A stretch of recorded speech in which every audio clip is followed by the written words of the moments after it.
evening. Welcome back to our analysis of the budget. We were looking for big ideas. So what we'll be discussing tonight, were there any really big ideas, or was it more quantity rather than quality? Or were there one or two big ideas that were hidden in the fine print? We were also looking for a savior budget, a budget in a crisis, because the economy is in deep distress and we needed something to boost demand. So they could have gone either way. They could put money in the hands of farmers, where rural demand is at its lowest point that most of us can remember. They could have done that, but what have they done? Manrega is down, PM Kisan money that goes out, 75,000 crores, the same as budget estimate last year, and they couldn't spend that amount. So instead they decided to go, maybe sensibly, many of you would agree, with infrastructure. Now infrastructure is now totally dependent, when you look closely at the figures, totally dependent on a huge disinvestment target. The disinvestment target, if we don't reach it, you will not get infrastructure. And disinvestment target for this year, coming year, is 210 lakh crores. Never before. The last time it was 65,000 crores. So 1/3. You're going to go from 65 to 210 lakh crores. It's a huge ask, but we're very, very dependent on that coming through. And it does take time. Of course, they do have LIC, but we have some issues that we need to discuss about LICs. So, with all these different options, Onkar, will the budget turn our economy around? Does it give us hope for that? We really need it. If I were facetious, I'd say, am I Brigitte Bardot? Brigitte Bardot, actually. Yeah, I mean, but no, honestly, I mean, I have been so disappointed, not because of the length of the speech or all of it. In a time when you needed a completely focused budget, your cupboard is bare. When your cupboard is bare and you want to do a boost, pick 3 or 4 things, 4 max, and really give it ammunition, right? And ensure that it is going to be worked out and done within the year. Instead of doing that, you take up every project which at one point or the other the Prime Minister has given his sanctity to, and you decide to put bits and bobs into it all the way through. There's a budget without any direction. It's a budget which has no structure. I mean, it's one of the worst budgets I've come across in the last 30 years, if not the worst. So tell us what you really feel. Brigitte Bardot. No, but you have a point in the sense that this was a time when you needed, we're in a crisis, we needed a crisis budget, and it's just a budget for a normal year. Actually, we have with us Dr. Amit Mitra, the Finance Minister of West Bengal. Thank you very much, sir, for joining us. Before I ask you about this budget, I do want to surprise all our panelists and the viewers by asking you, which was the state last year of India which had the fastest growth rate last year? State GDP. I'll give you 3 options. Believe it or not. Sorry? Yes, believe. You're asking me? Yeah. You're asking me? Well, I'll tell you. Prannoy, you're asking me. Well, I'm delighted to say it's West Bengal, right. According to Government of India data. Yes. 12.58% growth of GDP last year, 18-19. Fantastic. And this year, the data is just coming in. When India is growing at 5%, I guarantee you today, West Bengal will grow at double digit for sure. Over 10% again. My God. So, yes. West Bengal, India needs to learn from West Bengal, but we've been saying that for ages.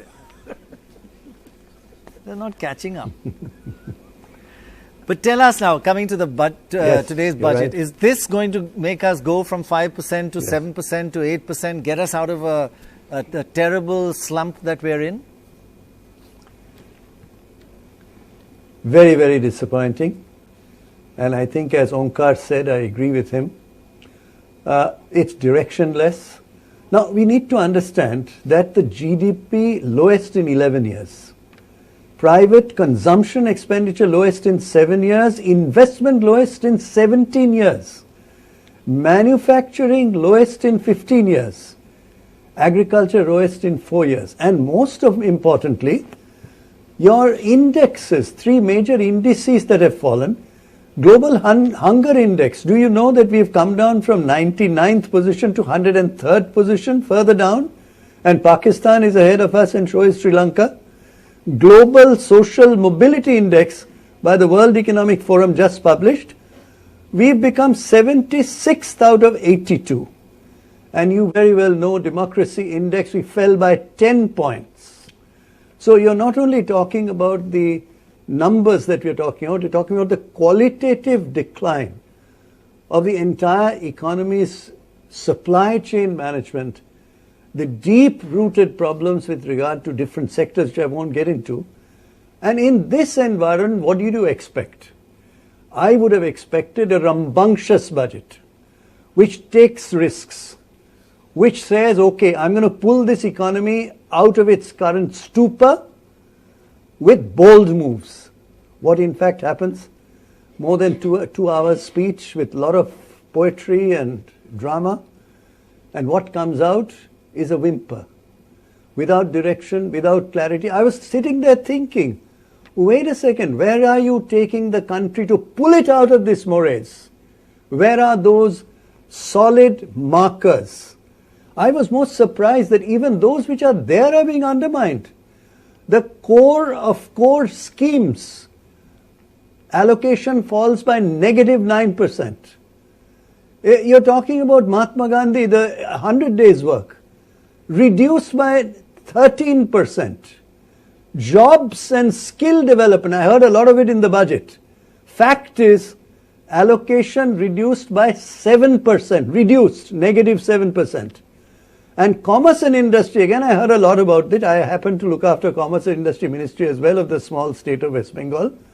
Commerce and industry reduced allocation by -4.8%. So where is this? To me it looks like we were in ICU and now we are being pushed into the ventilator as far as the Indian economy is concerned. I'm worried about that. But were you... From ICU to ventilator. Is it compared... You're on a ventilator now, but were you expecting too much? Ela, a lot of people are disappointed with the lack of any direction in this budget, but did people expect too much from a fiscal stimulus? So my sense is that if you be realistic, there wasn't much fiscal space. You've done monetary easing, there wasn't much that you could do in terms of macro policies. So people were expecting that either she will do too much of a fiscal stimulus and have large deficits, and then there were others who were arguing that if she does that, then you could fall into a debt trap, because currently we have high interest rates and not very high growth rates. So to be realistic, there wasn't so much that could be done given the way tax revenues have... Especially since corporate tax had dropped by 150 lakh crores. I mean, that was a terrible decline compared to the budget estimate.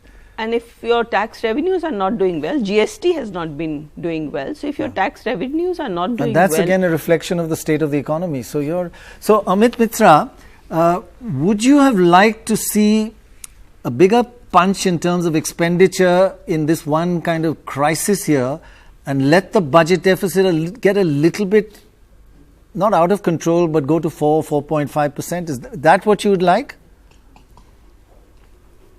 I think what is important, Prannoy, is there is a bluff element in this, which I'd like to bring to your attention. The target for budget deficit was 3.3%. They have admitted that target is 3.8%.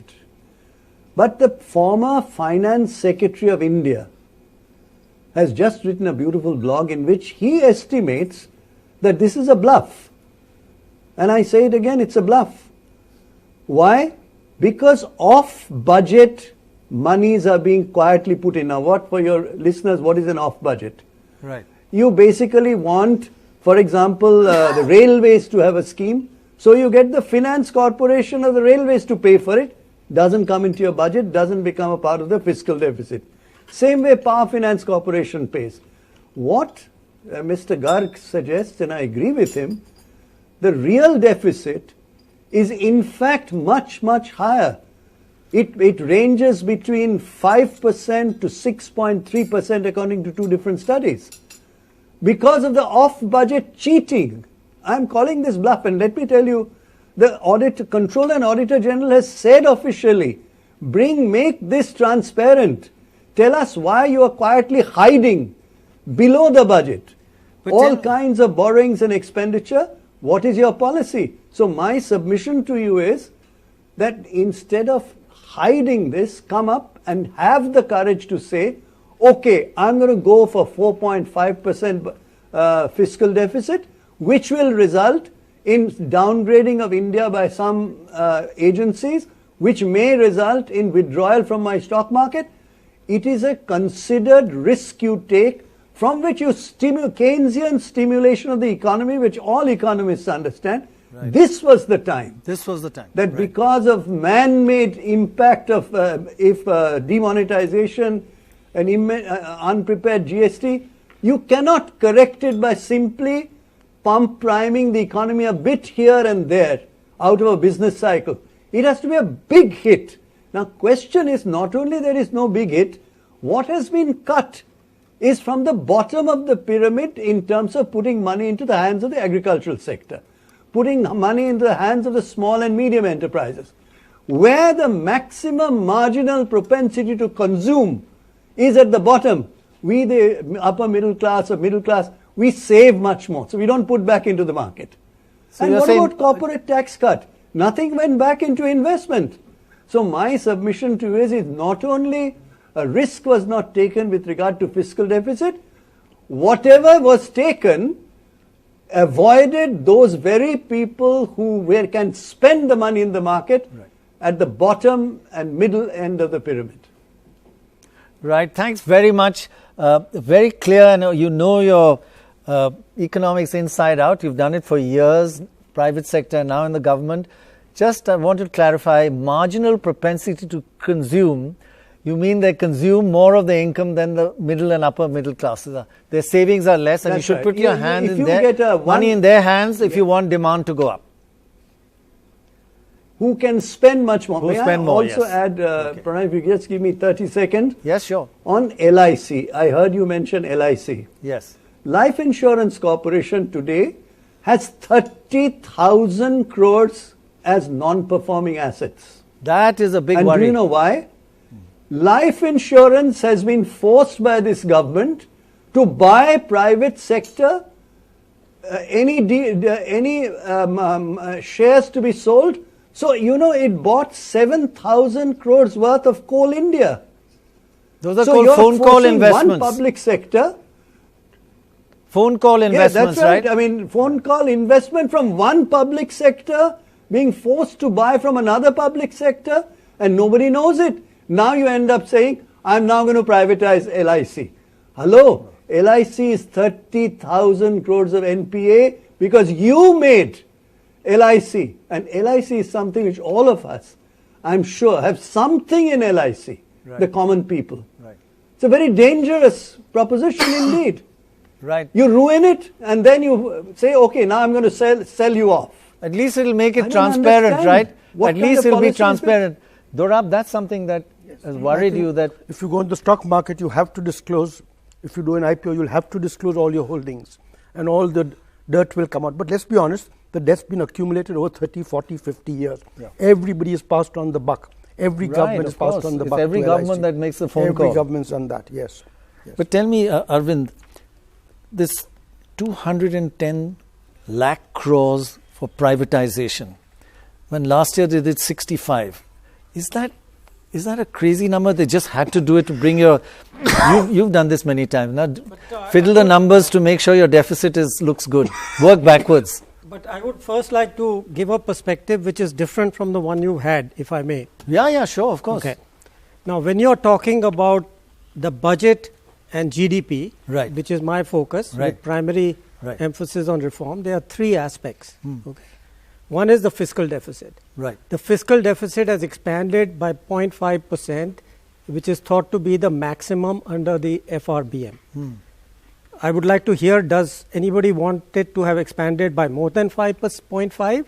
Yeah, I think he says or less than. I think that is they did the maximum. that is Under all. the off-balance sheet, I think I'm sorry. I have dealt with these things for 25 years. That's why we I understand. don't remember one year in which there was not FCI borrowing from banks. Okay, that was never on the budget. Just because it's not from the banks but from another source doesn't change anything. So what matters is the change from before. I have not seen a single number. I have talked to private analysts who have given me numbers that it is X or Y, which is now transparent. It is in the budget. It is not correct that it's hidden. The government has listened to these analysts, and it's there in the budget in a separate appendix. So if you want to pursue that, I'll come back to it. The second aspect is expenditure. Okay, within that 0.5, what can you do? You can only shift expenditures from one head to another.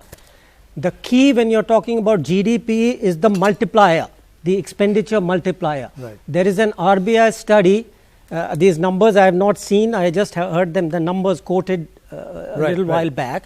That the infrastructure multiplier is 3. I've seen that. The Manrega multiplier is 0.5. Now you want to shift it from infrastructure to Manrega? Sure, go ahead, but don't tell me that is to promote GDP. Okay. Second point. No, you believe those numbers? They're not Those your are numbers. approximately correct. The direction, I don't believe the exact number, but the relative stuff, yes, I believe. And over what period of time? Infrastructure 3. No, you have a different view. You presented. Now, let me finish my third I'm one. asking you a question on your statement. You want to get the economy out of a trough right now. Right. Infrastructure takes how long to get your 3 multiplier of 3? Well, these infrastructure projects are not starting today. They are going on. Somebody just said that there is not enough money. So if you move the money in there, okay, it will we'll expand. come back to your third point. Third point is very quick. Okay. It's very simple, which is actually the negative. I don't think they've done enough. Is the tax reform. If you want to, she can tell you more about animal spirits, credibility, etc. I'll only say this because everybody has criticized the corporate tax, which I 100% supported. Why? Because in the second budget of, call it NDA 1, 2, 3, I don't know what you want to call it Modi 1. They had promised this, okay? And it had not been done for 5 years. I think that credibility was gone. The animal spirits were down partly because of that they promised something and didn't do it for 4 years. So they had to do it to restore credibility. I don't agree. But where I am a little disappointed is that direct tax code. I think it would have been vital for reform, for stimulating the GDP. Unfortunately, they have adopted incrementalism and not a big bang approach. Good. That's good to have the alternative perspective. Joining us now is Naresh Gujral. I think one of the most greatest perspicacity person with perspicacity I've known, and you on the ground, you've got your hands dirty and you've proved you're a successful entrepreneur and manager. What's your overall take on this budget? Well, Prannoy, I would compliment the finance minister for showing fiscal discipline, because if she had not done that, we would have had runaway inflation, which we would have had very high interest rates. And you would recall what happened in 2008 when we did away with fiscal discipline, and then where the inflation, we had double-digit inflation, very, very high interest rates, which virtually crippled our economy. So I think she didn't have much headroom, and I compliment her for showing some discipline there. As far as privatization is concerned, this target of 2 lakh, I think it's 2,01,000 crores. 10,000, yeah. It's very ambitious. In the past, they've never met those targets. I do hope that, like Mr. Vajpayee, they would create a ministry, a separate department for disinvestment, and put a competent minister there, like Mr. Vajpayee had put Arun Shourie. Yeah. Somebody who's willing to take the risk, somebody who's aggressive, so that we actually start achieving these targets. And this year it's very important. Crucial, actually, you're right. The whole thing depends on getting those revenues in 210 lakh crores. Yeah, go ahead, third. Apart from that, I feel it should be 3 lakh crores. I mean, we have any number of PSUs which are bleeding for the last so many years. We keep saying we will privatize them, we will disinvest, but yet nothing happens. And that's a huge burden on our economy.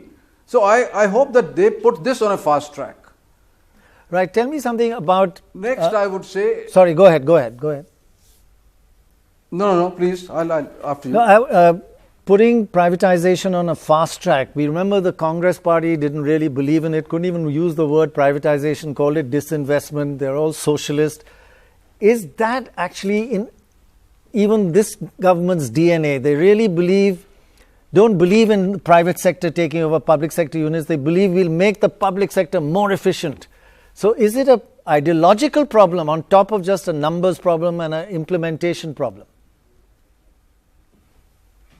I don't think it's an ideological problem.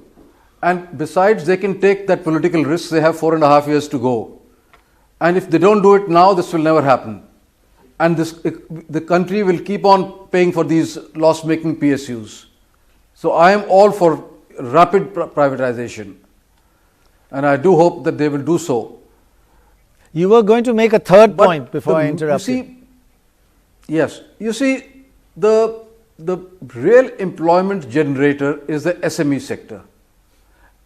And that is suffering. It had a double shock of demonetization and thereafter the GST. Small and it has medium never recovered enterprises. from that. Yeah. Now, how do we get that going?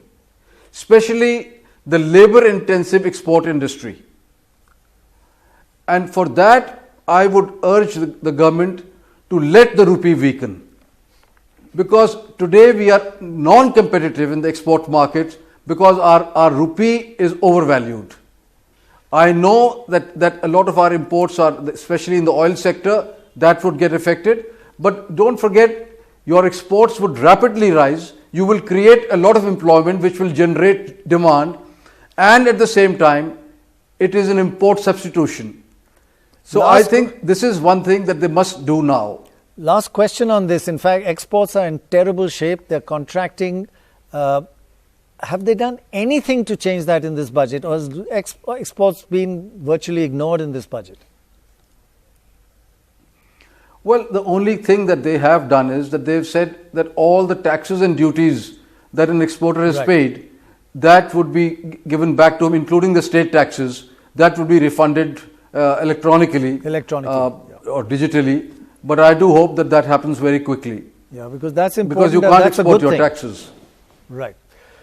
Naresh Gujral, thank you very much. If Arun Shourie is not available, would you be available for privatization ministry?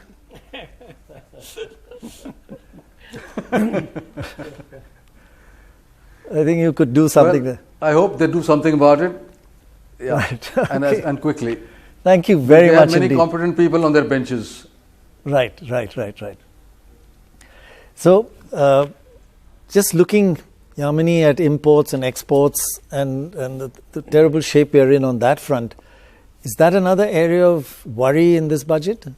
Import tariffs, they've increased. I think we'll get Mukesh to talk about that specifically, but well, that sort of goes back to, I think, the larger question that you were asking in terms of what is the vision and focus. Are we headed in a direction of that is committed to privatization, that is committed to an open economy, or are we trying to do a balancing act between wanting to close our borders on some things and open them up on others? And there is if you look at the economic survey as well, and even the July economic survey, the vision for where growth is going to come from is definitely a vision of an export-led economy, and certainly a vision of an export-led economy that strengthens manufacturing.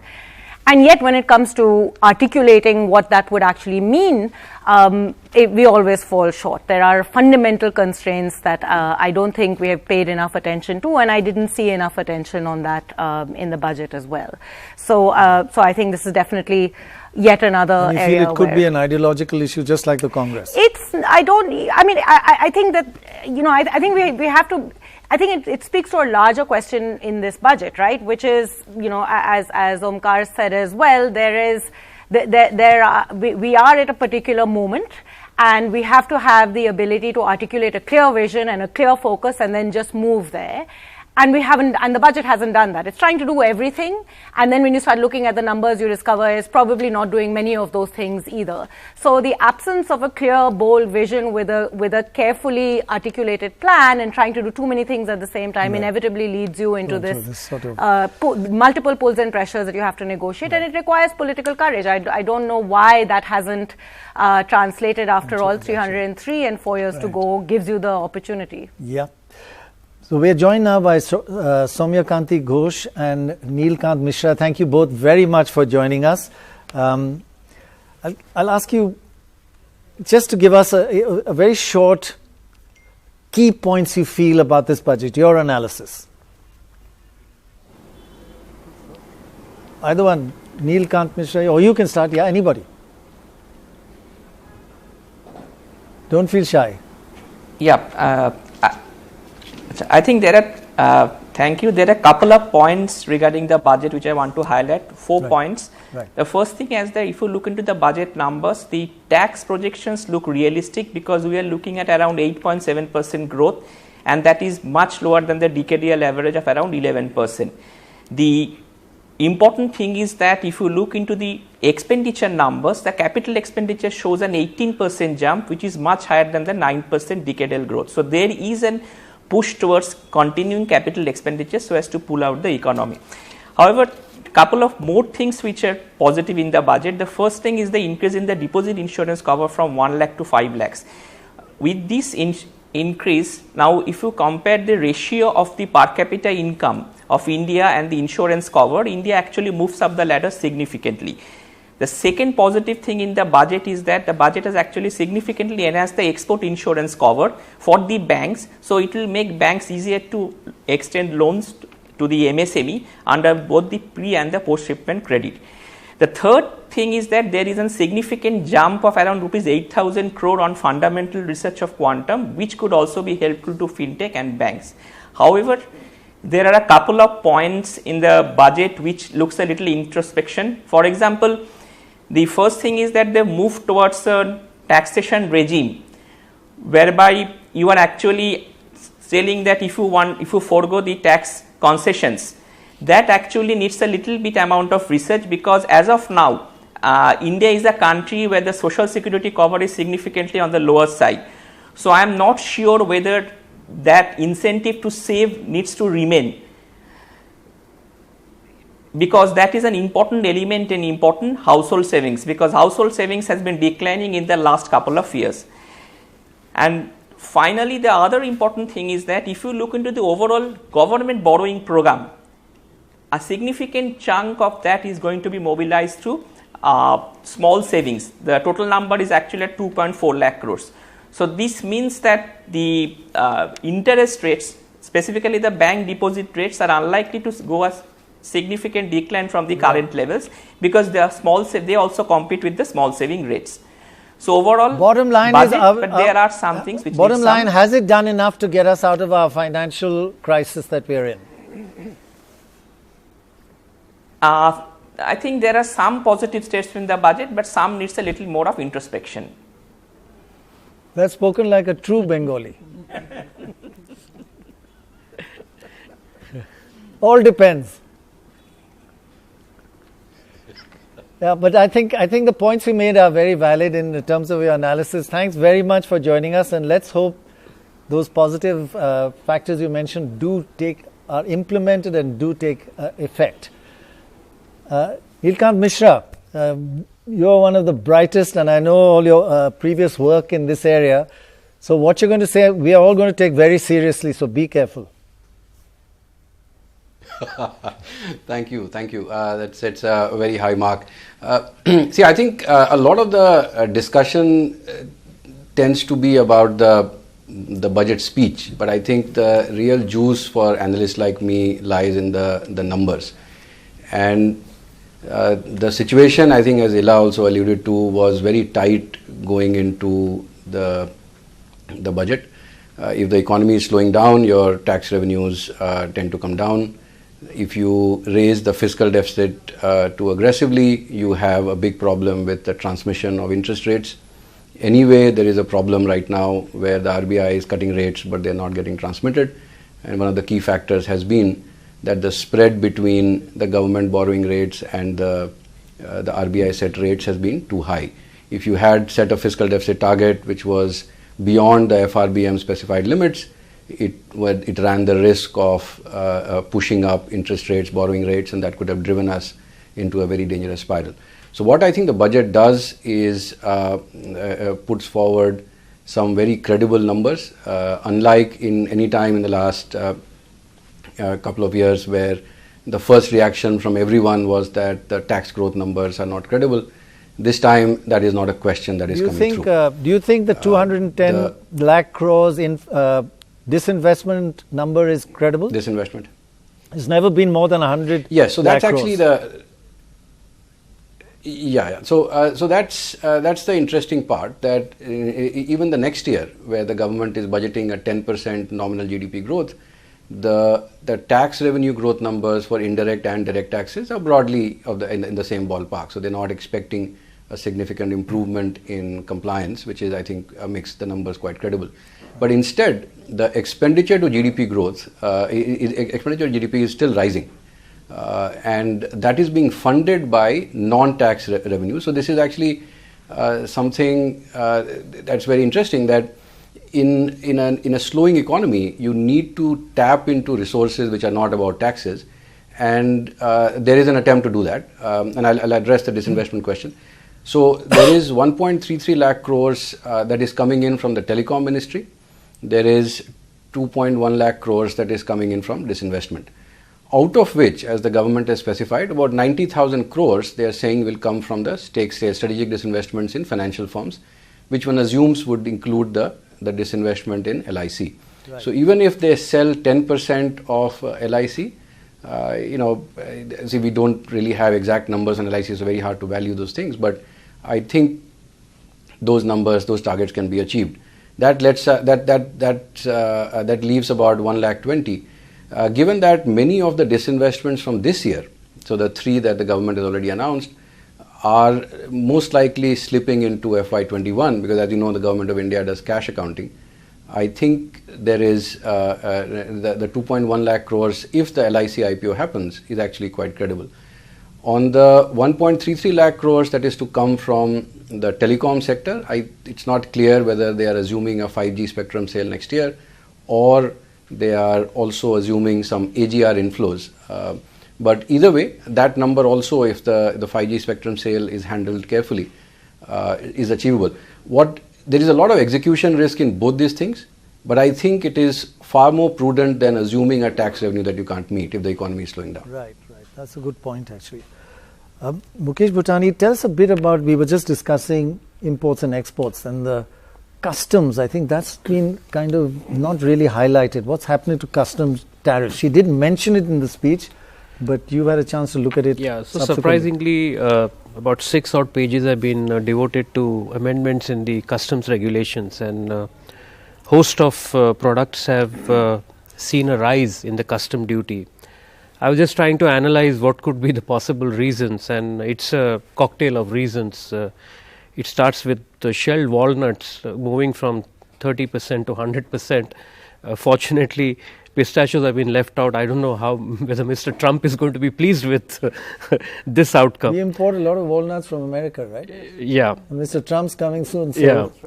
Then there are pro-Kashmir reasons. Pro-Kashmir, okay.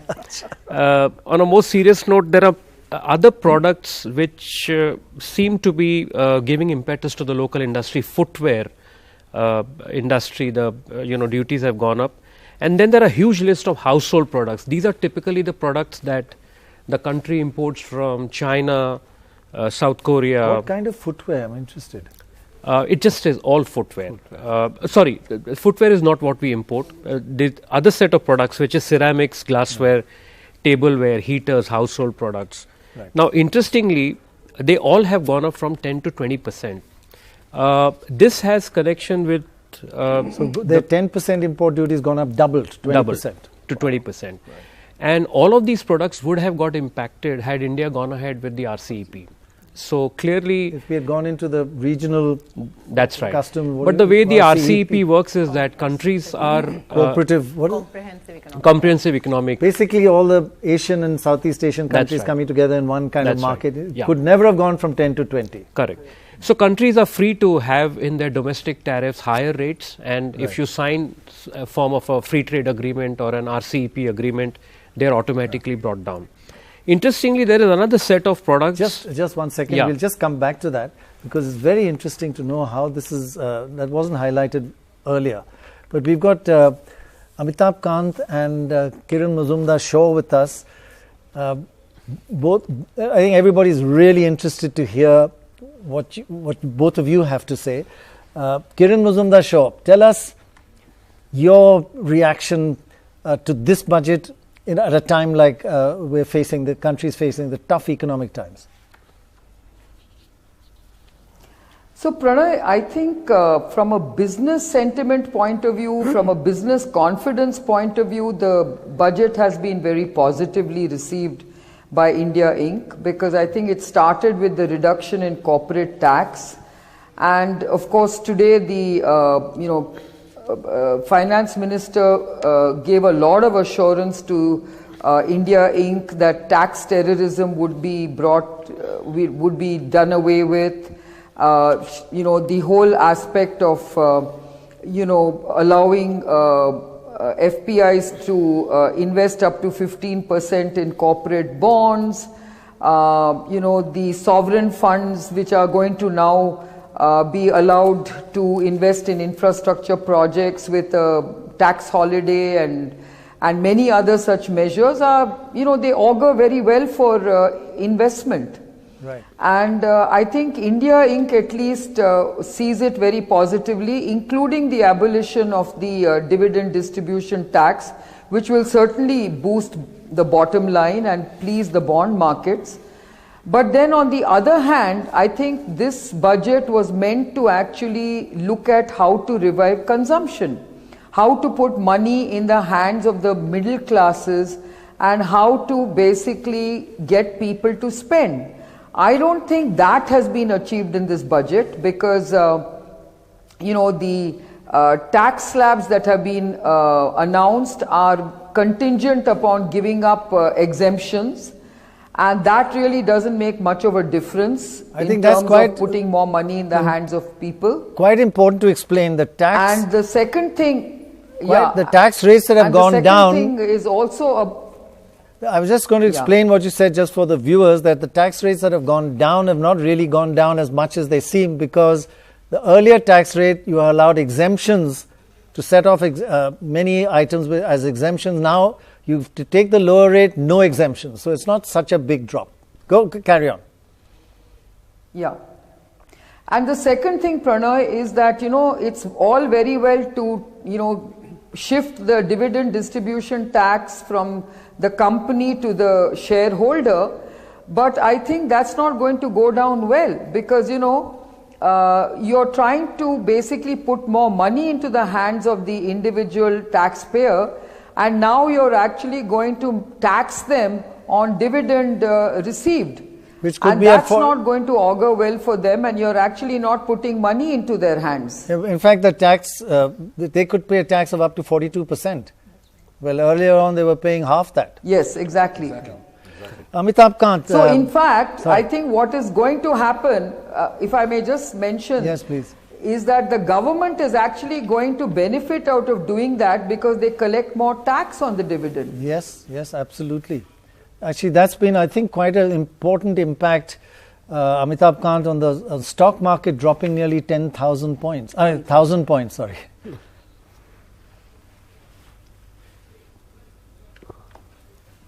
Yeah, Prannoy, so I think you have to give it another 3 to 4 days when the final print of the budget is read, and I think this will correct itself in the next couple of days. Yeah, never trust the stock market. I agree. It's not everything, and they always compare. I know we have people who say the stock market all their lives. So I think the budget needs to be looked at not from the perspective of the stock market alone. Absolutely. Yeah. So overall, what are the key points? My view. Yeah.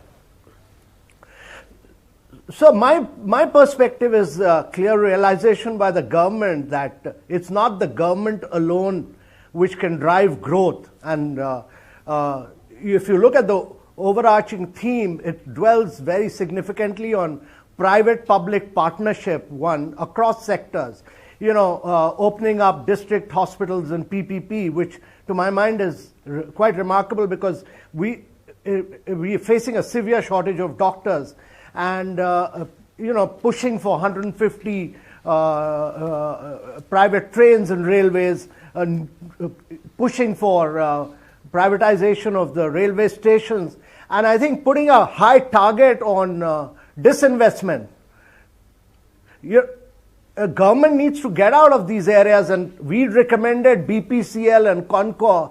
And I must say that every single recommendation which NITI, which works as the Disinvestment Commission, has made has been actually accepted politically. So we will be making many more radical recommendations in the days to come.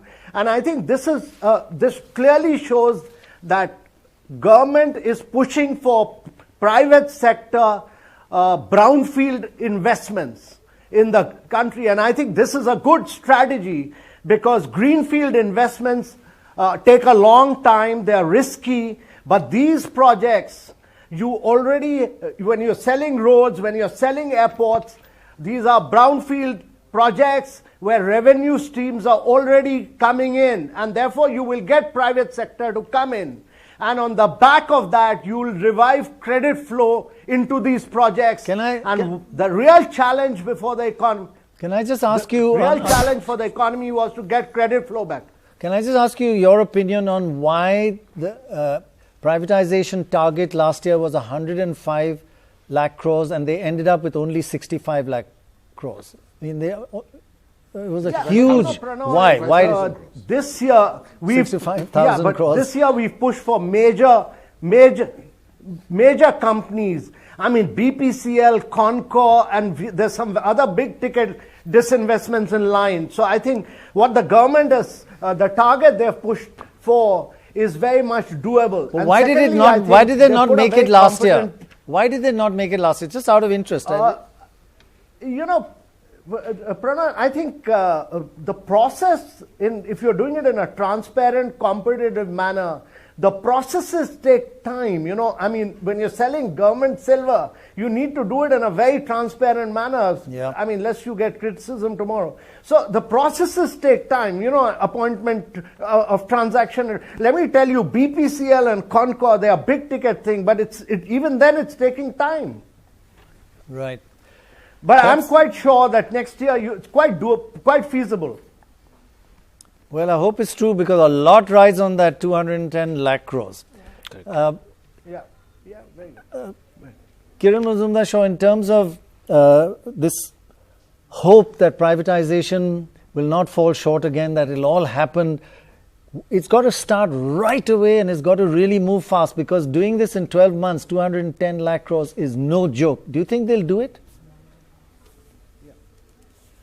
So, you know, I want to just take off from where Amitabh just commented. Right. I think the hospital PPP project certainly is a doable area because obviously it's like a brownfield project where, you know, private sector has to come in, upgrade those hospitals and get it moving. But I think my bigger concern is that these hospitals have to depend on government schemes. And unfortunately, the reimbursement rates of government schemes is below cost. And so therefore, I really worry about the viability of these hospitals that are going to be, funded. The other aspect is that I think the PPP model in the railways is certainly very welcome. And if that can be pursued and done speedily, I think that can take off. Right. And of course, I think the investment that is being proposed in infrastructure is also going to be very crucial. But one comment I want to make is that any greenfields investment is going to be gestational. and you're not going to see a quick payback for the next few years. So I think we really need to rely on a lot of quick wins, and therefore brownfield projects which are about PPPs, disinvestment has to be done very fast. Those are the kind of things we really need to focus Implementation on. is really the key in this whole thing. Amitabh Kant, just one last question to you. Was this budget done with the government understanding and recognizing that the economy is in a crisis? Or are they in denial? Well, no, Prannoy, we must understand first that the government clearly realizes that credit flow is a challenge, and therefore it does several things, outside the budget as well. It decriminalizes a number of, civil actions. And outside the budget, if you look at it, it's taken a series of measures to say that every bank loan cannot be termed as a fraud. And secondly, it's created a committee which will decide now before investigating agencies set in. So I think the challenge right now is really get the animal spirits of the private sector out and get the credit flow going. That's really the key challenge. Right, correct, yeah. Well, Kiran Mazumdar-Shaw. I just wanted to focus Please, go ahead. I just wanted to focus one key thing in the budget, and that is the overwhelming focus on technology, artificial intelligence, machine learning, quantum computing. And I think there's huge push towards direct benefit transfer in many areas. And I think this is really getting technology across government and making a quantum jump as far as India is concerned. And this will be really, really transformational in the years to come. Right. Good point. Thank you, Kiran Mazumdar-Shaw and Amitabh Kant. Thanks very much. Omkar, the key point that Amitabh Kant was making, that there's this credit flow problem, and it's been a real crisis. I mean, IIFL was almost like our layman. Are we out of that? Is this going to change that? Far from it. Let's take a very simple situation. Take a small or a mildly medium scale entrepreneur, say in a place not far from here, say Ludhiana, okay? And this guy gets an order for, say, $500 million, an order that he hadn't hitherto got. He's got this order. The situation as of now is, with that order, when he goes to the bank and asks for an expansion in working capital in order to finance the order, it doesn't come. The only way he will get some money is if he puts 12 to 14% in factoring against that order. Okay? This is because the banks themselves are scared. Yeah, they don't want to give money. Today, one of the things, it is not the lack of funds in the bank. One of the things today is very simple across public sector banks, and indeed some private sector banks, but certainly across public sector banks, is I don't want, my job doesn't go if I don't give credit. But my job can certainly go if I give credit, because someone could question that credit. And it's become pervasive. I think that's very clearly explained, actually. Yeah, so it's a situation where I actually, because I serve on boards, I deal with a lot of people who are talking about their credit problems, as distinct from being an economist kind of talking about the world, right? And it is really a problem. It's not just small, even medium. The only guys who are not having a credit problem are people who don't actually need the money. Yeah, otherwise that quarter one in March and June 2019, public sector bank credit expanded by 5%. Private sector by almost 25%, public sector by only 5%. And public sector is 70-odd% of the banking business. So, Ila Patnaik, is this budget doing anything about that key problem? Even Amitabh Kant says that is the key source of our slowdown. So, I don't think it's doing enough for that. What you have had on the table for quite a while is a whole array of reforms in the financial sector that would address some of these fundamental issues. So, one, for example, is that there is lack of competition within banking. So, we've given about 2 bank licenses many years ago for more or less over a decade. There aren't enough bank licenses that are being given. And if I may just finish, the second is that even there is also lack of competition to banking. So, you don't have a bond market, you don't have a deep and liquid bond market today. We have a very thin corporate bond market, and we know what happened to the bond market when we had some turbulence and some problems. The proposals are all there. So, you need to set up a public debt management agency, have one bond market which integrates corporate bonds and government bonds. You need to, for banks, you need to allow more entry, improve regulation, have a resolution authority, so that in case there is failure, another bank can come and buy up these new banks that we will allow. So, there's a range of things that need to be done urgently. That need to be done, and they will also, even when they're done, it's going to take time. It's not that the solutions will come in the next day. So, Nana, you know this sector inside out, and is there that fear factor about that Omkar was talking about?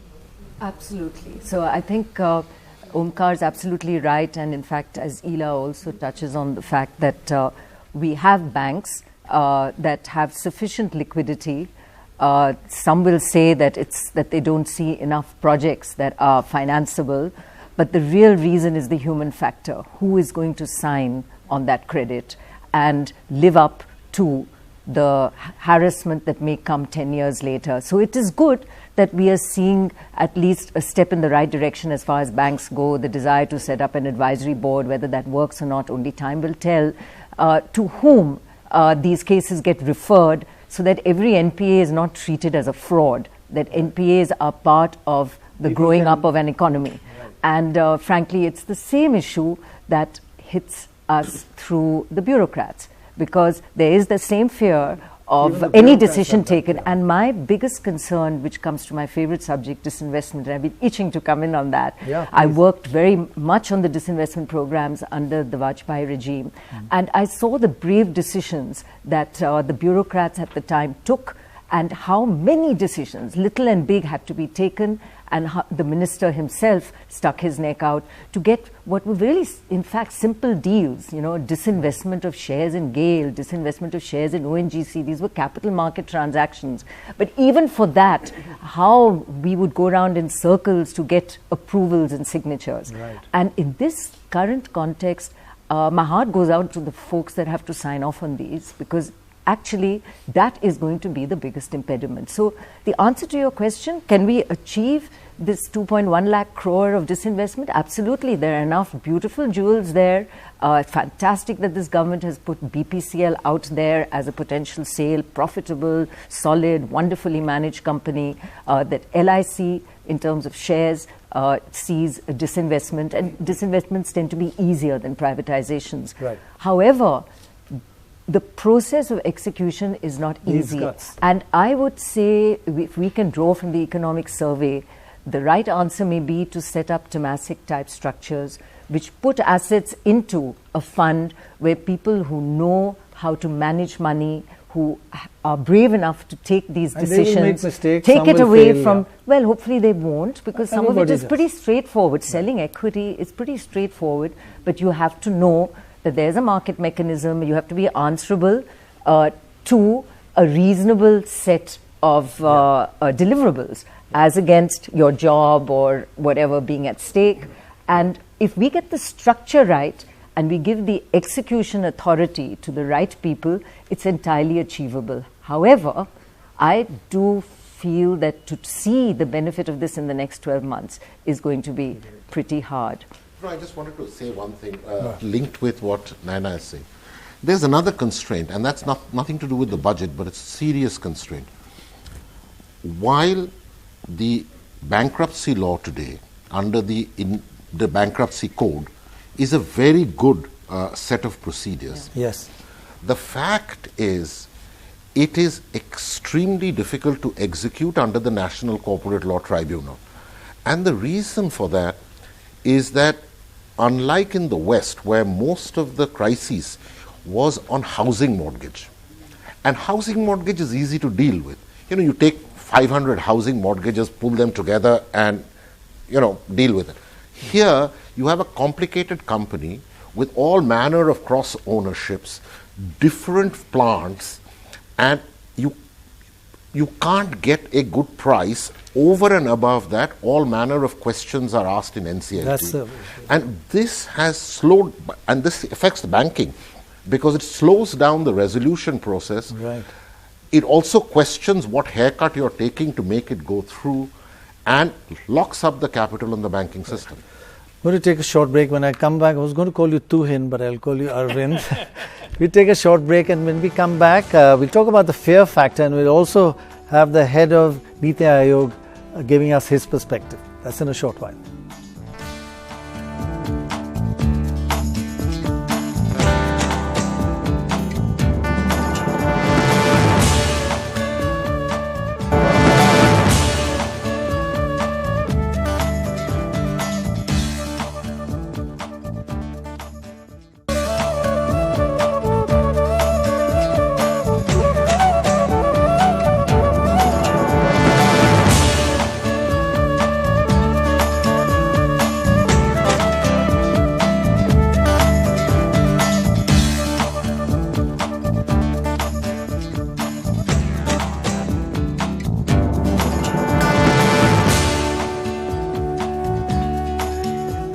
Welcome back to our analysis of this budget. Is it a big bang budget in a big crisis situation, or has it not done enough?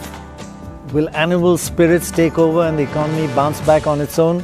We're lucky to have with us the Vice Chairman of Niti Aayog, Rajiv Kumar. Thank you very much, Rajiv Kumar, for joining us. I must tell you something that somebody said earlier today, that you have produced a fantastic paper on his sector, a study actually on his sector of the economy. Every step detailed, but not one thing of that was in the budget.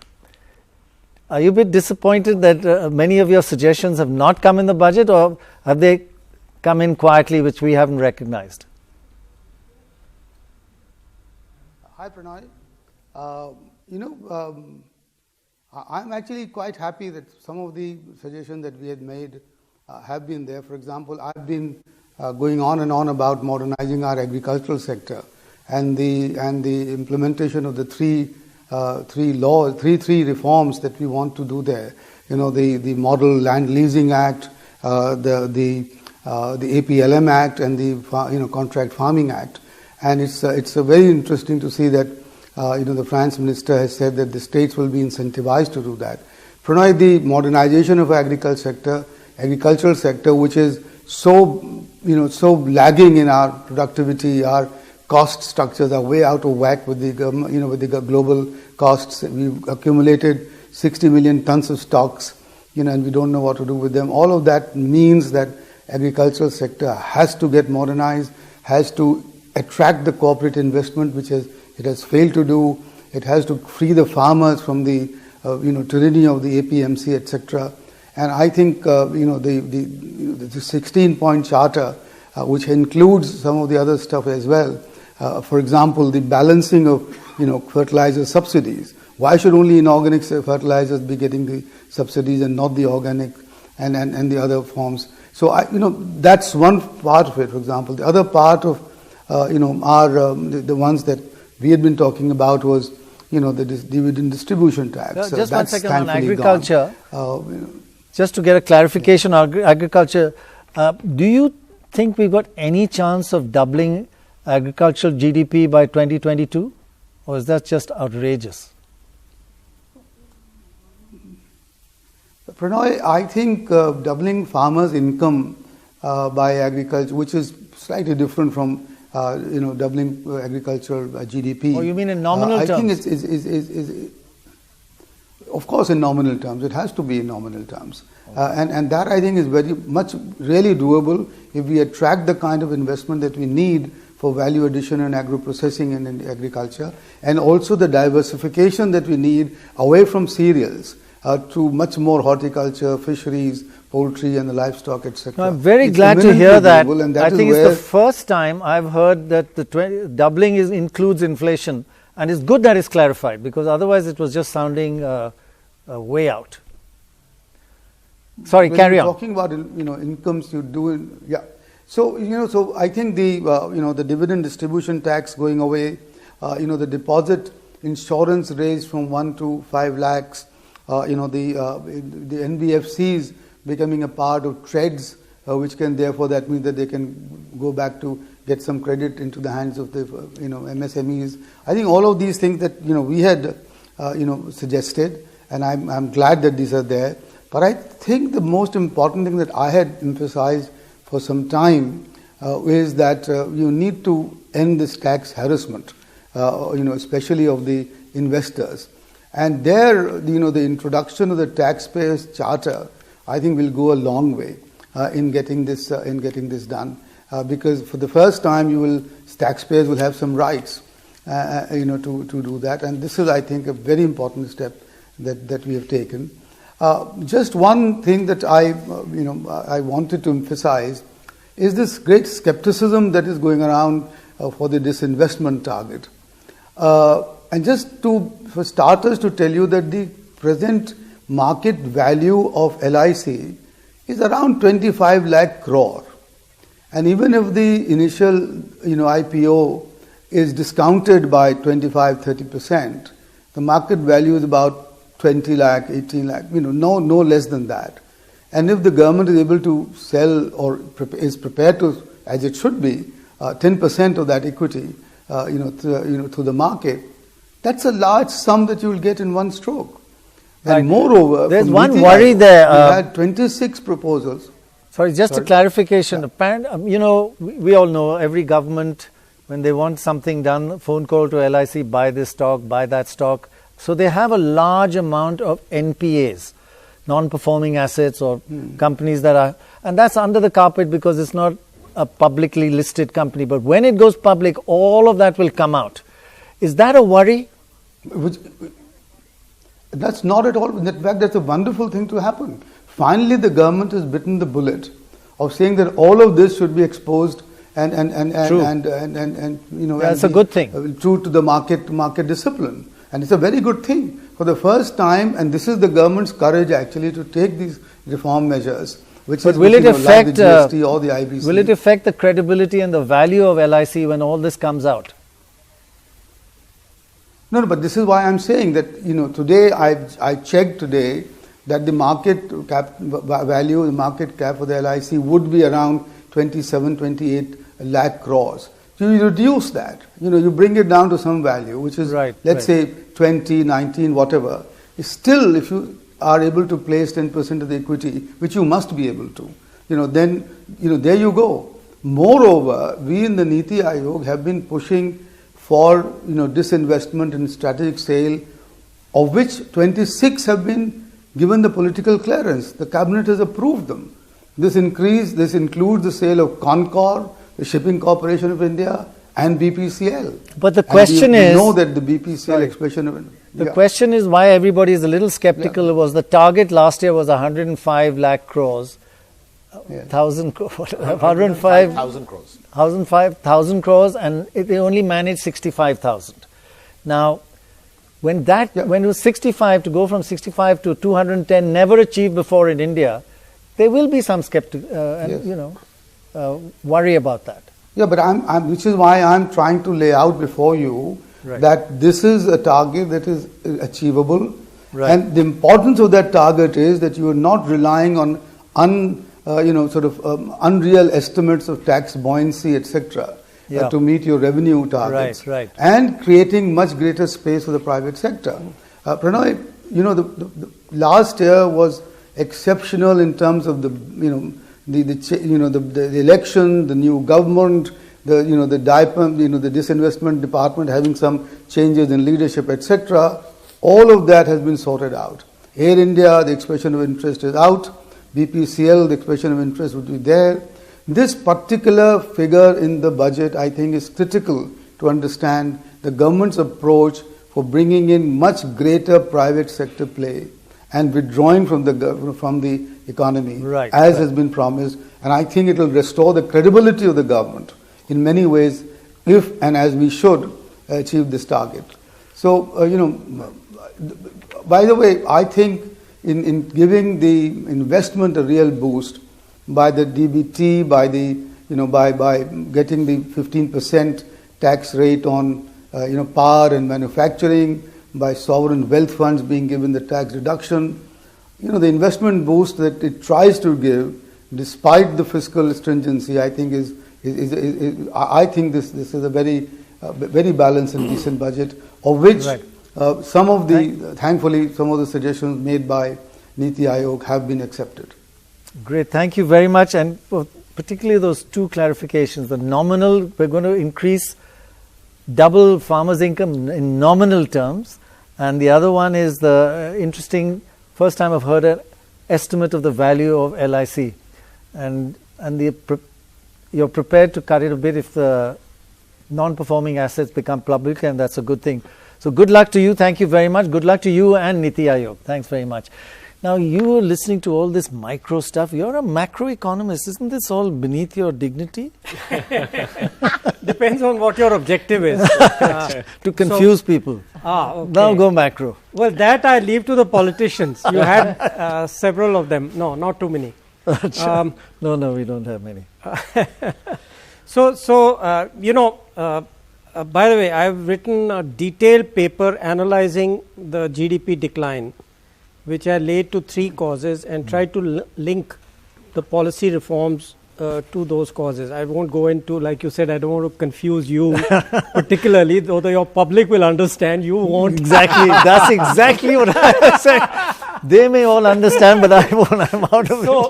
But the key, I basically identified 3 key things which were still missing or which had to be corrected, I thought, to in get this the budget. economy back up. And I thought one out of these 3 would be enough. And very briefly, one was, of course, the direct tax code. Why? Because the corporate tax doesn't touch 70% of the economy which is self-employed, right? You can keep talking about MSMEs, but they are households which are self-employed. All those pay direct taxes. The direct tax code is much too complicated. We've been at it for 12 years. Too many vested interests. I'm sorry, maybe he can tell us if he is one of our vested interests. He's not vested interests. He likes complicated. His friends, maybe. Okay, and the second thing?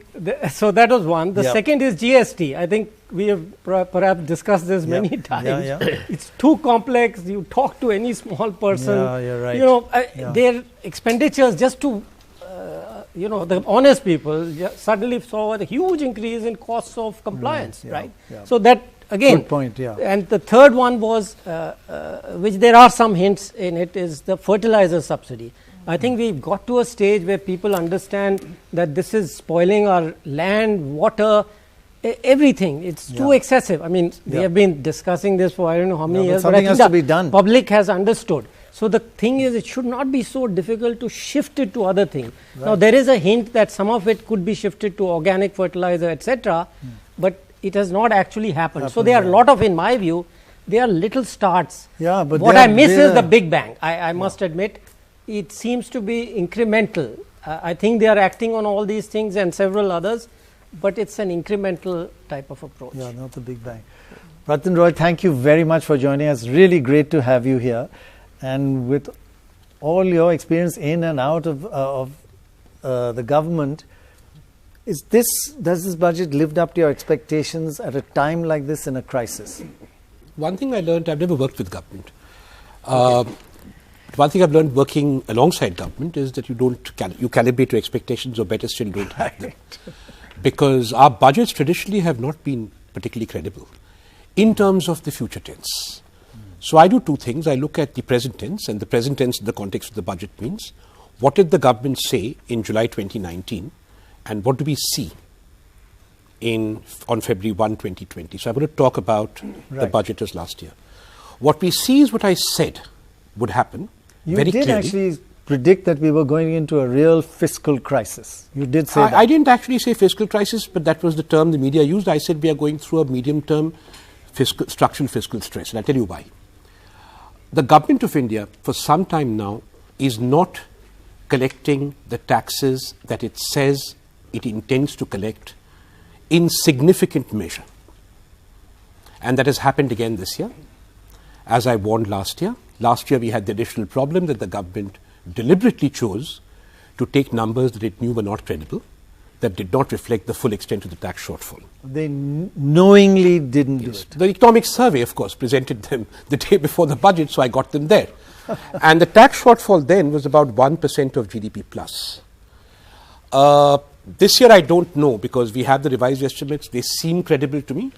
But even going by that, the tax shortfall this year is 0.7% of GDP. Now, the entire increase in the fiscal deficit, the entire increase, is 0.5% of GDP, which means the entire increase in the fiscal deficit has gone not for counter-cyclical if you're a cycle person, or expansionary fiscal policy if you're a structural person. It's all gone to fill the tax hole. Add to that the disinvestment shortfall, which I heard Rajiv say quite nicely will restore the credibility of government. So it clearly needs some restoring, because it's been consistently the case that disinvestment targets have not been met. And what we have been doing... Are you worried this time it won't also? I am absolutely confident it will not be met. We'll talk about this next year. There's no doubt 300% increase in disinvestment receipts, LIC notwithstanding, no.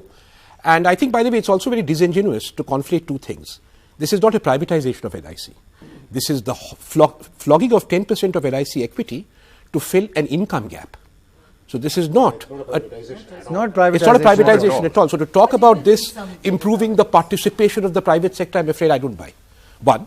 And in terms of the income gap, if you're going to sell your assets to fill income, which is classic, we have 2 eminent board members here, possibly more, is a terrible thing to do for a company. It means you're in bad shape. You know, you're asset rich and you're flogging that because you're income poor. And now you're going to triple your asset sales in a year. No, I don't get it. But this year, the disinvestment shortfall was 0.2%. So you add that to the tax shortfall, what you actually see is that total expenditure as a percentage of GDP is lower in the revised estimates because of this than total expenditure in the budget estimates. So the government is not able to collect the taxes it wishes to collect. It is not able to disinvest to the extent it said it would.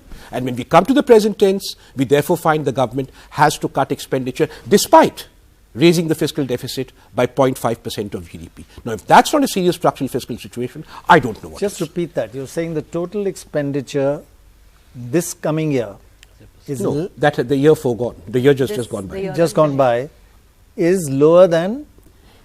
As a percentage of GDP is lower than what the government said it would be in July 2019 when it presented the budget. Right. What the government has actually spent as a percentage of GDP is lower. Right. And we have a fiscal deficit that is, the reason for that is you have a fiscal deficit which is all gone in partially filling a tax shortfall, and you have failed in disinvestment. It's a very serious situation. Now, moving on to next year, the government, I must say, has been transparent and modest. It continues to project a minor fall in the tax GDP ratio. And that's a good thing. That's an honest thing, and I commend it. But it says it's also going to cut the fiscal deficit from what is it now? 0.6 to 0.3. 3.8 to 3.5. So how are you going to do that? Your tax GDP ratio is going down. Okay, you'll flog your public enterprises, both those that you haven't disinvested, and you'll get a little more dividends and profits out of them. Wonderful. But that's again relatively minor. That's again about 0.16. The whole budget next year is contingent on this 300% increase in disinvestment. Yeah. The driver there depends clearly is on that. we will finance I a think that's reduction very in the well fiscal put. deficit. Everything depends on that. Everything. The reduction in the fiscal deficit and a small increase in the expenditure GDP ratio is entirely contingent on the disinvestment target being met. That is a very, very serious hostage to fortune. Yeah. I'd like to move on to, I think it was very well put and very clear, and we got the picture there, but now a little more on the micro side, the Abhijit Banerjee side, who Arvind loves. Manrega down. PM Kisan, same budget estimate as last year, but they couldn't fulfill it. Many of the social spending programs are down. Why is that happening? Isn't that something you want to raise at a time when there's a demand crisis? Well, I mean, as Ratin very eloquently explained, they don't have the money, and they are not being completely, they at least have acknowledged that much. Having done that, though, when you're constrained, the opportunity to make the right choices opens up. And in fact, what baffles me is why is it that despite that in recognition of these constraints, they've made all the wrong choices. And just take NREGA and PM Kisan as two examples. PM Kisan helped the government last year. It helped the government last year because the implementation hurdles they confronted. Maybe we need an election every year. Yes and no, because then you get these big announcements which you can't actually fulfill. At least we haven't got those big announcements. But PM Kisan helped because expenditures, because of implementation failures, expenditures were low, or perhaps deliberately as well, and that helped give a little bit of money where it was needed for the government. Now they've increased PM Kisan back up. So the revised estimates went down, but it's back up to the budgeted estimates of last year. Yet we know from experience that the implementation of PM Kisan isn't going to be very easy. Plus, PM Kisan is only limited to farmers with land holdings. NREGA is a program. Farmers with land holding, that is a problem. Because of course, because you have... the poorest are the landless laborer. Absolutely. NREGA is a program that the government has had a long history of implementing. Of course, it too is riddled with its own problems. But if you just look at demand for work and the existing liabilities, you get a sense that the implementation is a little more solid than PM Kisan. Yet that's where you choose to cut, and you already have a pending liability of 4,000 crores spillover. Why would they have cut that? I mean, it's like... look... You already known that the rural sector... It's not our program. That's the... No, surely it's not. But I think that, it goes back to you can't do everything, and you have to make up your mind what it is that you want to expend your political capital on. NREGA has, as he says, not necessarily always been the favorite program, because there is a view that a cash transfer might be a better way of doing things than NREGA. Now, we can talk about whether that's right or wrong, but that's not the issue on the table here. NREGA is continued because we didn't have PM Kisan until recently, and I think that this is some kind of, can we see if we can do a little bit of both while we phase out NREGA? I don't know, that's a guess. But in a time of crisis, when everything else that they are trying to do, especially when it comes to infrastructure, we know that that's going to take a while to in fact reap its benefits. You have to act now. This is a budget for 1 year. This isn't a long budget. There's no midterm fiscal but there were a lot of targets of 2025, 2024. Targets, look, I mean, it's like I'm going to reduce my fiscal deficit from 3.8 to 3.5, and we know that's not. So forget the targets. I'm just saying you have a current crisis that you need to resolve. It's a 1 year budget. This was the time to, within your constraints, enhance NREGA and ensure that money is going where it needs to, so that you can at least ensure that the most distressed, we know that consumption is down, particularly in rural India. Don't forget also at the same time food subsidy has been cut, and that goes back to this other issue of agriculture. So I'm delighted that agriculture was the first thing that the finance minister talked about. 16 action points, great. We can quibble about whether those are the right action points, but you cut food subsidy, that has an impact on MSP. What is that going to do then in this current moment? So that's where I think the choices seem to be somewhat baffling. Why did they cut food subsidy? Well, I don't know. FCI has also been a source of all the... Same reason they cut corporate tax rates. Sorry, I leave that to you to They have increased, if you look at the off-budget borrowing, which has been bravely announced. They have increased the off-budget borrowing for FCI. In Statement 27, the bulk of it is for FCI. Yes, he's absolutely right. So there is borrowing on FCI has gone up. Yeah. So the stress on FCI is, but the payments from government to FCI have reduced. So and food corporations just not paying states for all the stocks they've got. States are just starving of cash flow. And again, back to, you have a current crisis that you need to resolve. Whatever your long-term plans are, you want to phase out PDS, different issue.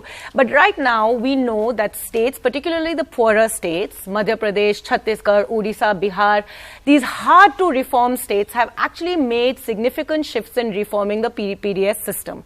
It's working relatively better today than it was 5 years ago or 10 years ago. In this current moment, this is the time to, at minimum, allow status quo rather than cutting down here. It's going to harm more than help. Very true.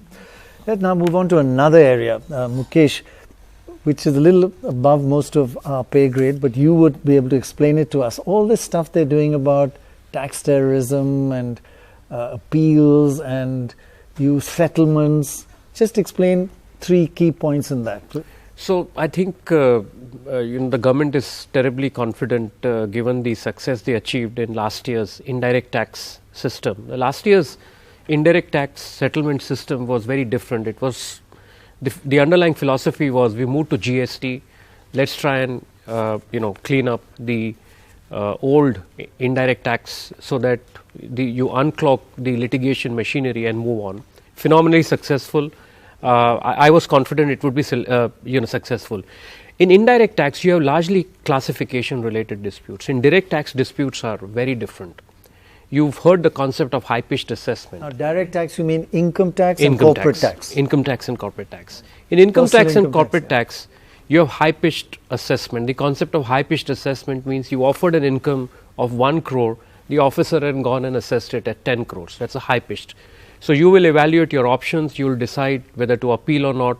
As you go ahead, you achieve success, and in 20 years when you get to the Supreme Court, you realize that you have achieved a lot. Now, they are trying to replicate the same on direct tax. I'm circumspect about the success, and I'll tell you the reason why, and I hope I'm wrong, because this is really clogging the system. Number one, unlike indirect tax where they gave 50% payment and 70% payment scheme, in direct tax it's 100%. That means if you want to settle, you have to pay 100%. 100%. No penalty and no interest, correct, but you have to pay whatever that you complained about in the first place. Correct. Now, who will it appeal to? It will appeal to people whose matters are in higher appellate forums, say High Court or Supreme Court, where 10 years, 15 years have gone. Most multinationals and large corporations will feel there's no sense in litigating. We got the relief at the tribunal level. Let's not fight this in the High Court.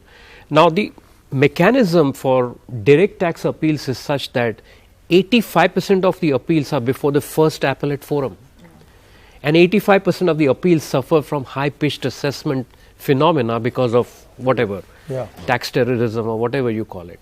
So I don't know whether these taxpayers will be adequately enthused to opt for the scheme.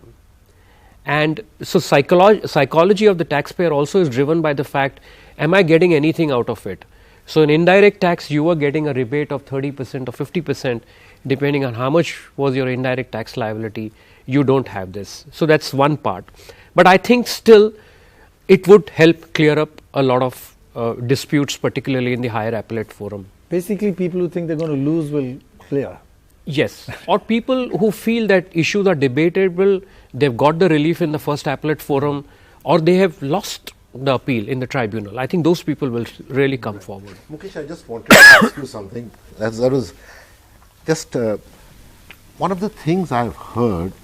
I was quite enthusiastic about the fact that you don't have to meet your returns guy face to face, that it's going to be... Yes, but I have met practitioners who have said while you meet with them face to face is fraught with one kind of risk, as in people asking for bribes or whatever. This is an entirely different kind of a risk where a guy who you don't know, who knows nothing about your business, is going to jam a tax on you, and then everything is done in an impersonal manner. Sure. And these people are saying you don't think that it's all hunky-dory. It's not going to be like that. So you're right. The e-assessment is not just a faceless assessment. It's called an jurisdiction agnostic assessment. So let's say, for instance, you file your return in Delhi and you come into the e-assessment. Some commissioner sitting in Hyderabad is doing your assessment. Right. So that jurisdiction agnostic leads to a situation where you don't have the background of the taxpayer, which ideally your jurisdictional commissioner would have. Many of the opposition party wants personal agnostic also. They don't want to know whether he's pro, anti.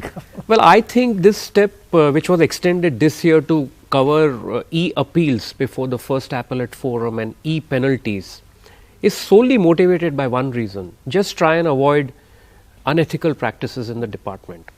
Personally, I mean, I've never been to the department for last 20 years. I don't practice over there, but based on my peer group, I do come across situations where they say unethical practices are high, and this will certainly, in my view, curtail those unethical practices. That's a good thing. Yeah. I consider this as good, and And clearly, I don't think the benefits of this will be visible. So, you're right, Omkar, that being jurisdiction agnostic has a disadvantage. But I think I think what Omkar, another point that if you're going to get into trouble at the income taxes, you go to the ITAT, Income Tax Appellate Tribunal, and they made some crazy changes there. Yes. So some of these changes that have been made are clearly, in my view, adverse.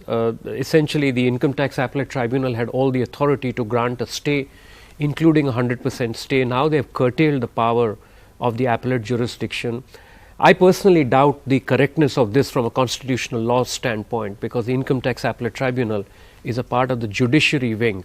But it's an act of the parliament. So they can't stay anything right now. I mean, we say up to now they have been able to, but from now on, now taxpayers will go directly to the High Court, because you can skip the ITAT in between. Yes, you can file a writ jurisdiction in the High Court and argue the stay of demand.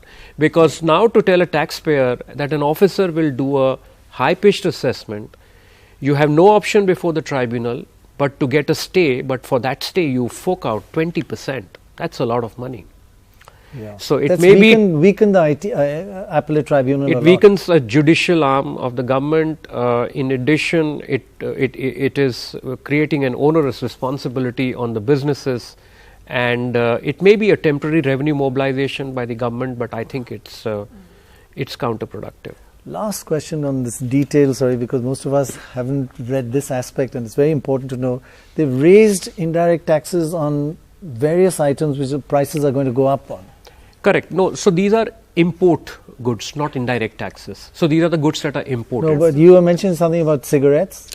Yes. So as you know, after the GST law, the only change that can be carried out in the budget is on customs duty and items that are still under the excise regime. Excise, yes. So tobacco is under the excise regime, liquor is under the excise regime, petroleum products are under the excise regime. Liquor is under excise.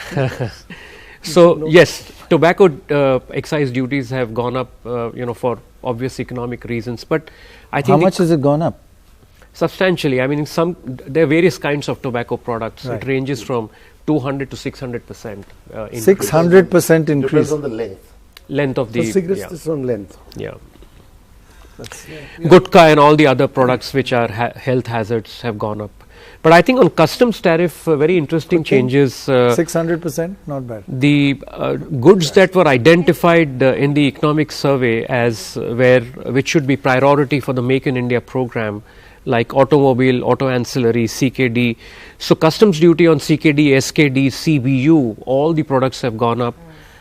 Goods that are typically imported from China and Taiwan, duties have gone up there in anticipation of the RCEP.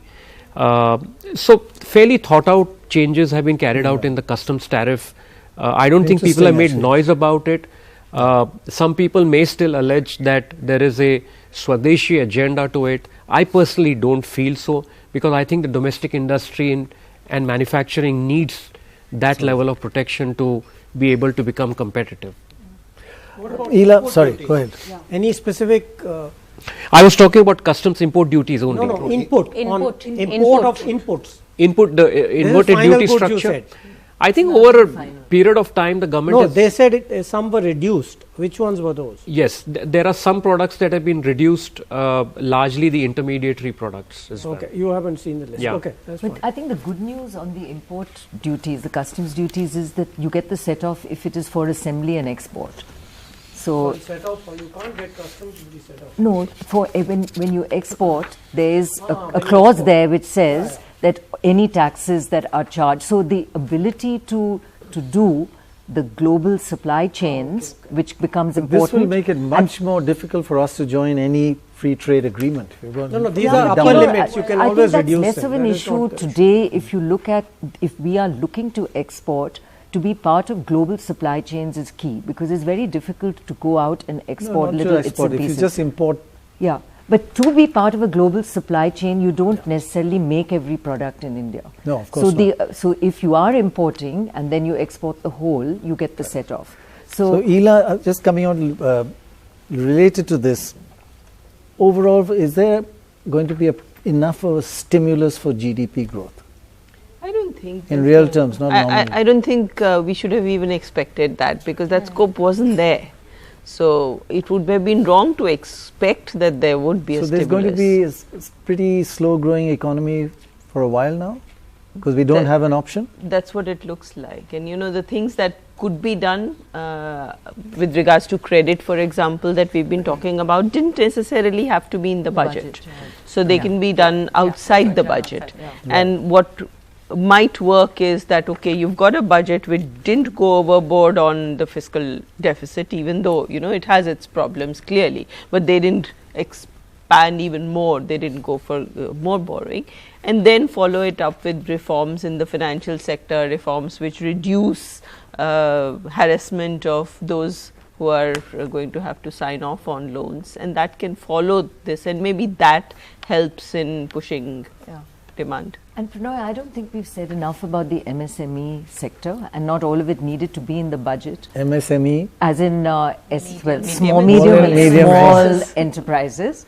And if we are to really look at kickstarting the economy, I think some focus there becomes important.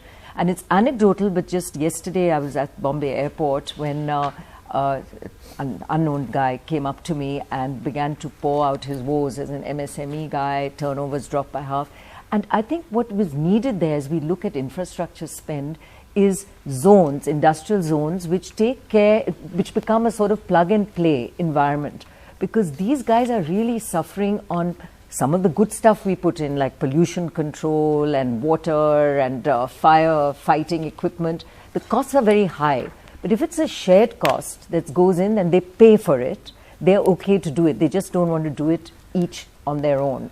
So can we not set up these zones that make MSMEs come alive again in a way that they can operate without harassment, without inspectors, and with some of this infrastructure in place? And of course, the credit flow therein is also key. So can I ask, there was something about the district export zones that the finance minister mentioned in her speech. Does that, no, this was separate. This was creating district-specific export zones. Does that not... I'm not talking of just export. Right, but I mean, it was meant to sort of boost the manufacturing in some way. Yes. But they didn't not specify. help in this? From Jammu, from Mr. Mahajan, he says it's amazing how sectors like auto, which contribute 7% of the GDP, didn't find a mention when the situation, the auto sector and the real estate sector are really crisis. How bad is the economy at the moment? How serious is it? How serious is what? Sorry? How serious is what? The economy. How serious is the Indian economy? The growth rate has dropped from 7 plus. We thought it was 6.9 last year. We now learn it is 6.1, and it's gone down to 5. A major part, we are not exporting, we are not investing, and now we are not consuming. The only people doing any consumption, increasing the fiscal deficit and borrowing from savings, is the government or the governments of India. That's very serious, because that shows for me that this is not some polynomial in 3 degrees on which we're on the downswing and the upswing. There is something fundamentally structurally deal with the wrong polynomial 3 degrees now. And people differ on what it is. Dr. Rajan felt, for instance, that it has to do with supply side reforms. I think there's a lot of the problem with the composition of demand. Arvind thinks it's because of credit and finance. Ila no doubt has her own view. But whatever it is, there are a number You're of all economists, that's what you expect. which could 20 all views. simultaneously and in overlapping sense be true. So you forecast that there was going to be a fiscal stress, which many interpret as a crisis. What's your forecast for 12 months from now? There is fiscal stress already announced in the budget for next year. I told you why. It's going to get worse? No, the budget says that we will reduce the fiscal deficit marginally. Right. We will not increase our tax GDP ratio. We will. No, I don't want those. Are things going to get worse or better? What do you mean? On the fisc? In the economy. In the economy, things will get better because things are pretty bad. So I find it very difficult to conceive that the growth rate will not be higher than it is now. I note that people are very happy with getting back to 6%, and that is sad. Because last I heard... And is that 6% genuine? You believe that number? I mean, does that number have credibility with you, the 6%, or is it actually 4? I'm not an astrologer. It will be difficult for me to say that No, we I'm go above 6%. talking about Arvind Subramaniam's critique. You don't have to be an he's you're not an talking astrologer. about, no, that's different. If you're talking about whether our GDP is overestimated or underestimated, yes, I don't agree with him. It's all written about it. I think our GDP is estimated just fine, and I think the chief economic advisor has shown that very eloquently in the economic survey. I'm comfortable with that GDP estimation. That's a relief, actually. So the question We're joined now by Punita Sinha. Thank you very much for joining us. Very good of you to take time off. You watched the budget. What's your first reaction? Well, I think I was expecting a little bit more of a growth push, which didn't come as aggressively as I thought it would. In a way, it's good because they maintained the fiscal discipline. However, I thought that the fiscal discipline would actually be breached to stimulate the economy. I think the budget has a little bit for every sector. It doesn't cover a lot for any sector. I would say the only sector that has seen some kind of a benefit is infrastructure in a meaningful way. But other than that, I think every pocket of the economy has gotten some benefits, including the financial market participants who seem to be disappointed right now. But there has been something doled out for everyone. But what about real estate and motor vehicles and other key sectors which are really in bad shape right now? Do you see anything for them in this budget? Now, some of this doesn't have to come in the budget. For instance, auto sector. If demand picks up generally, then the auto sector should benefit. So I would think it will be an indirect effect on the auto sector. They'll definitely, with some emphasis on rural, agri, and infrastructure. We have more infrastructure spends. There will be a lot more need for autos to utilize that good infrastructure. I think some amount of consumption push will also help the auto sector. So it's an indirect benefit. For the real estate sector, I think it's not something I would necessarily see in the budget. It's something that is more an ongoing issue. Again, some of it is consumption, demand-led. Some of it is interest rates, credit availability. I don't think you can address some of those in the budget itself. Right. The auto sector, I just want to say one thing. Yes. The auto sector is going to go through yet one more problem, which has nothing to do with the budget. That from 1st of April, BS6 is coming in. Now, in principle, it's a good thing. However, for a typical two-wheeler motorcycle, the cost of implementing BS6 is going to be between an additional cost of 6,000 to 9,000 rupees per two-wheeler. In a situation where there is very constrained demand, either you will have to absorb that cost, which is not particularly great for your profits, or you will not get the market. You will not be able to sell. So in auto sector, I would expect this to continue for at least 2 more quarters in the new fiscal. That's very serious, yeah. There's also a push from the petroleum manufacturers because BS6 is more expensive to produce. Absolutely. So they would like to see an increase in the So it's a good thing. It's a good thing. Right. If we were growing at 7%, or it would have gone through. It just happens that it's also at a bad time.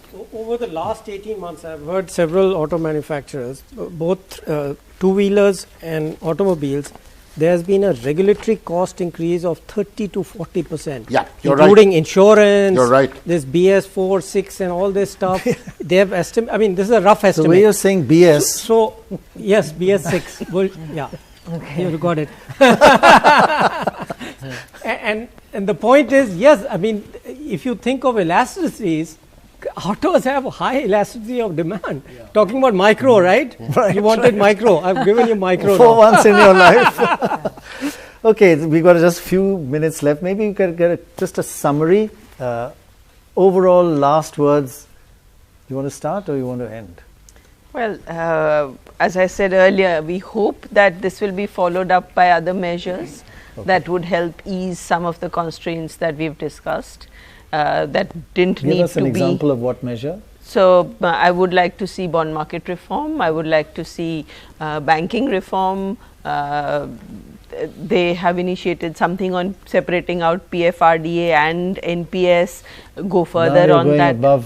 Okay, pension reform. Let's just call it pension reform. You have to give it to Ila. She's very consistent in her demand. So that's my hope. That's my hope. You hope that more will come. We don't have to wait till the next budget. Things You can't wait till the next budget. I think you really need to move on some of these things. Yeah, well, that's important. Well, if I look at the finance bill, which is the tax proposals, I think the budget is good. I agree with you that this year the government has been driven by realism on tax projections. There are several good proposals on the tax side. I mean, there is something for everyone, let's put it this way.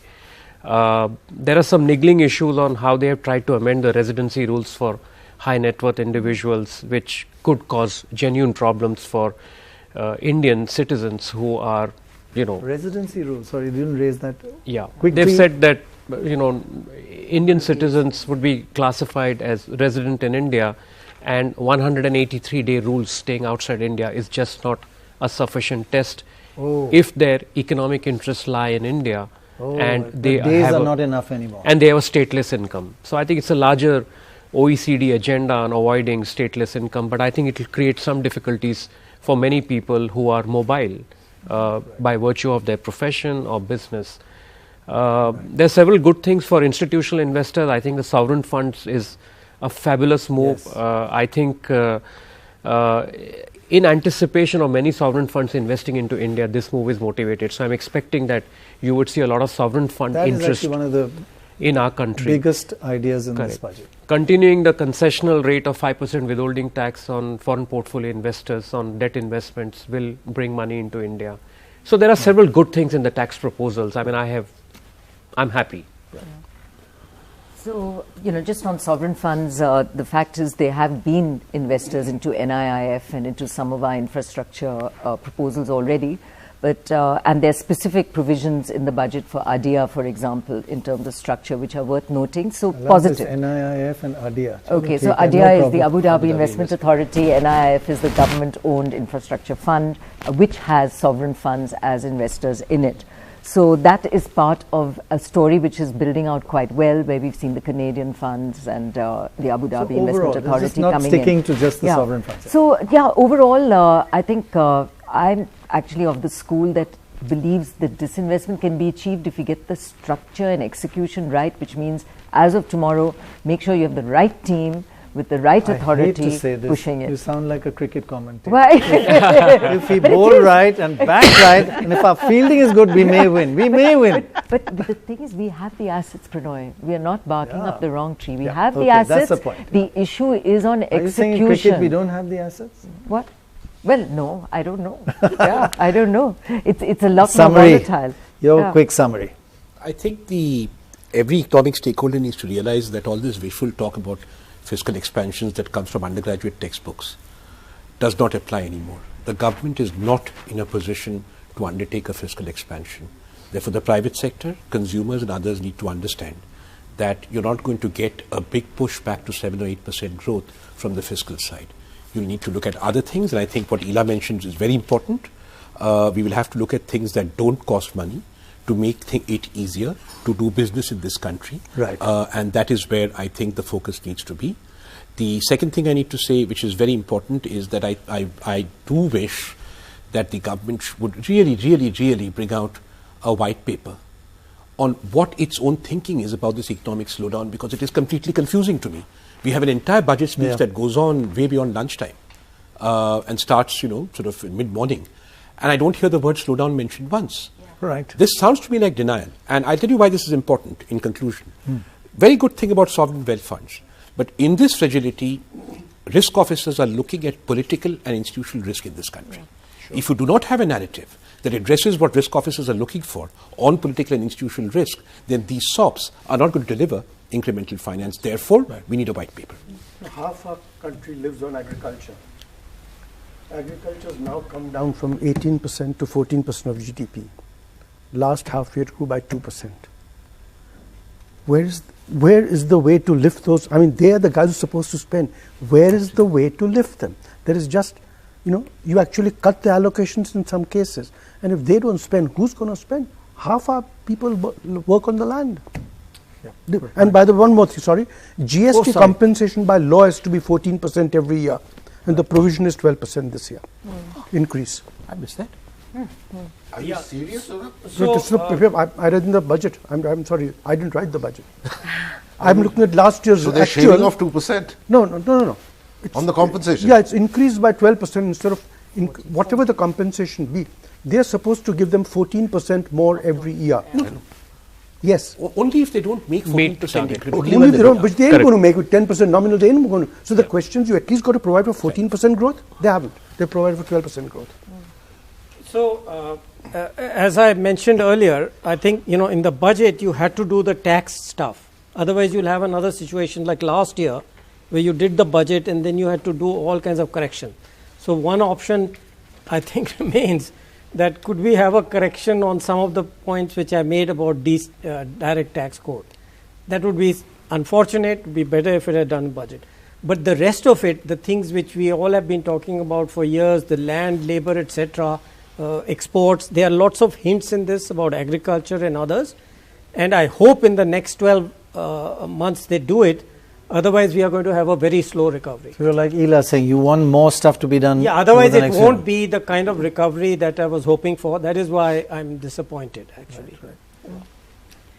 Fiscal expansion is not an option, but rationalization and fiscal cleanup is definitely an option. And I'm hoping that in these next 12 months, we will do the simple things like rationalizing our subsidy regime, rationalizing the public finance management system and cleaning up payments inside the government system. We have 1 lakh crore plus that is lying in bank accounts as float of government money that is not being spent. The technology enables you to fix this. That will suddenly open up money to do more on agriculture, to do more on NREGA, and to lift the bottom of the pyramid up and ensure that more spending takes place. It just needs to be done. The blueprints are there. So I hope that this fiscal crisis and this contraction and Ratin's reminder that we are not going to get fiscal expansion can become the opportunity. I also think that it's very, very important for us to get a better understanding of how the government is thinking about the current economic slowdown. Not only do we need to know why we are where we are today and what steps are being taken in the immediate, we need to be talking about our imagination of growth. It has to go beyond aspirations, economic development and care. How are we thinking of addressing the core fundamental structural challenge of inequality and ensuring that more of India participates in growth? That's where we need to head to. Final word with the Delhi School of Economics. Had to plug that. Well, I happen to teach him at JNU, so... Oh! And you're responsible. Well, a simple point. When your cupboard is bare or pretty much bare, and you need to do reforms, you don't want to tackle 50 things, 50 programs, because these programs need to be tackled because it has the imprimatur of some senior person who had started those programs. You need to tackle 3 or 4. Forget about the rest. Put them on cold storage. Some ministries will be upset, but learn how to do a few big pushes with a constrained fisc. Unfortunately, while she has recognized the constrained fisc, Prannoy, she has decided to talk about everything. And so it's a series of little things all over the place with a bare cupboard. No big bang idea. Yeah. Okay, thanks all very much. I think I learned a lot. Most of it went over my head, but especially the NFIDD, what is it? Alphabets. The alphabets. But thank you all very much for watching. I'm sure you understood more than I did. See you with all these new post-budget policies that are about to happen. Thanks for watching.